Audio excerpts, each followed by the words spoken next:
So yesterday you should have finished up the rise of fascism in Europe and got a kind of baseline. This is mostly a review since it's the final chapter before the test. There's this worksheet that you can complete while you're looking at the presentation, and as well you'll have time after the presentation to finish up.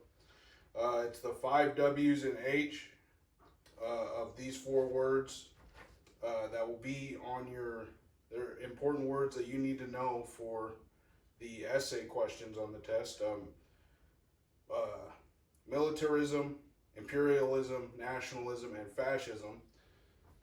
So this is kind of just a study tool. You don't have to turn this in, just have this to make sure that you have a good understanding of what's going on before the essay. Now we can get into the presentation. Japan seeks an empire. Again, back to the essay questions.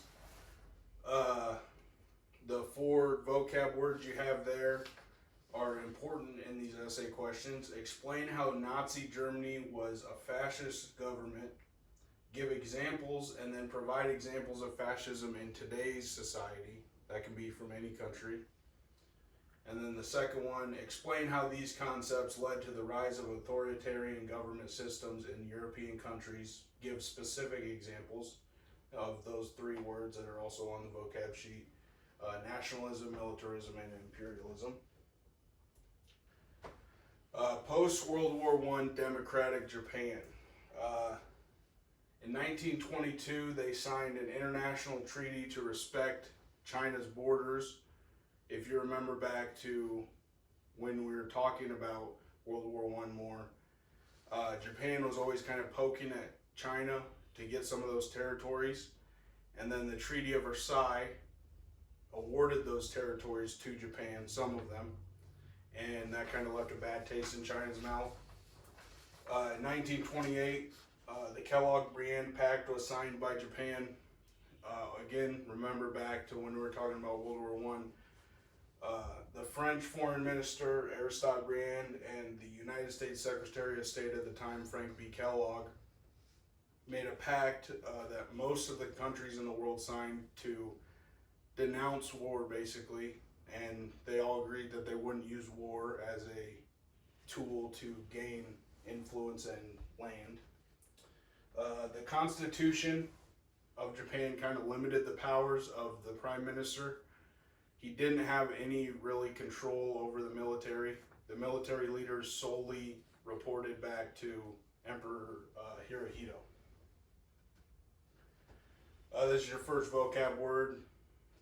This would be the what on the vocab sheet. Militarism, the belief or desire of a government or people that a country should maintain a strong military capability and be prepared to use it aggressively to defend or promote national interests.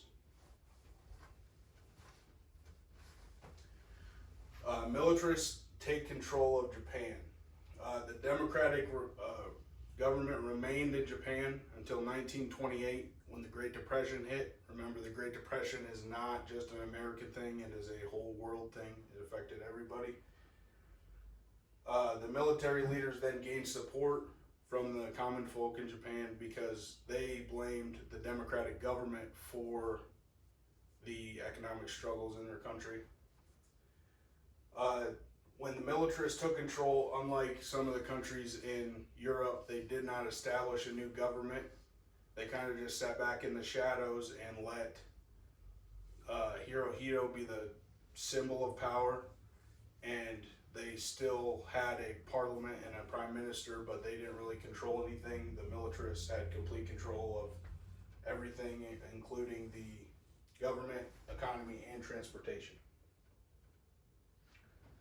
This is a second vocab word, imperialism. A policy of extending a country's power and influence through diplomacy or military force. And that's obviously not Japan in the picture there, but it's just a comic about imperialism, so 2 world powers kind of cutting up the earth and taking what they please. Third vocab word, nationalism. identification with one's own nation and support for its interests, especially to the exclusion or detriment of the interests of other nations. So this is kind of that my country first mentality. I'm not really worried about what anybody else is doing. Militarist plan. Like I said, they were extreme nationalists. It was absolutely Japan first, 100%. Their main goal was to solve Japan's economic problems. With Japan's growing population, they needed more land and they needed more resources to support that population. The strategy they chose for that solution to that problem was imperialism and taking some of the territories previously mentioned in China. They turned their focus to their political and economic rivals, China. Japan invades Manchuria. The Japanese parliament, when it first started, they absolutely denounced it. They did not support it whatsoever, but they had almost no power, so it didn't really matter. They officially took Manchuria in 1931 because of its iron, and it was rich in iron deposits and coal. And immediately after they took it, they started sending engineers and technicians to start to build mines and factories so they could make some of those goods and profit from having the territory. Last vocab word here, fascism. A populist political philosophy, movement, or regimen that exalts nation and often race above the individual, that is associated with a centralized autocratic government headed by a dictatorial leader, and that is characterized by severe economic and social regimentation by forcible suppression of opposition.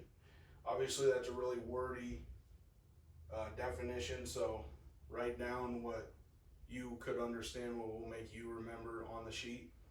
The pictures of the two fascist leaders, dictators in Europe, Adolf Hitler and Benito Mussolini. The League of Nations. The League of Nations was formed shortly after World War I in 1920. It was formed to promote international cooperation and to prevent war, because everybody saw how detrimental war can be in the First World War and they wanted to avoid it at all costs. Included every major democracy in the world except for the United States, and that will be detrimental to the League of Nations because they didn't really have very much power because of the United States exclusion. The United States was in a very isolationist state at this time because of the Great Depression. It also included Japan, as well as fascist European nations like Germany and Italy. And when Japan first started to invade Manchuria, the League of Nations did not do much to try to stop them or punish them for that. The beginnings of the Second Sino-Japanese War.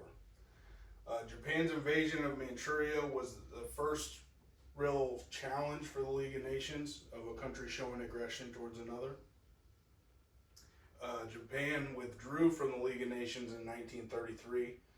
After that, because they didn't really do much about it, and Japan kind of just took Manchuria and started making goods, producing goods from the resources they got there, it kind of calmed down for 4 years. And then there was a border dispute, and it kind of lit the flame again and kicked off the official start of the Second Sino-Japanese War in 1937. The Japanese forces took the capital of Nanjing and kept pushing. The Chinese nationalists, because Japan, remembered China was in a civil war at this time. The nationalists, leader Jiang Yeshi, was forced to retreat to the new capital of Chongqing, while Mao Zedong and his communist army moved into the occupied area of China that Japan had already taken over and continued the fight there. The end. That is the first section of this last chapter. So the rest of class, you get in your groups and complete the collective organizer. Read the last two sections, complete the collective organizer in your groups, and finish that worksheet, and then we should be ready for the test in a couple days after we play the review game.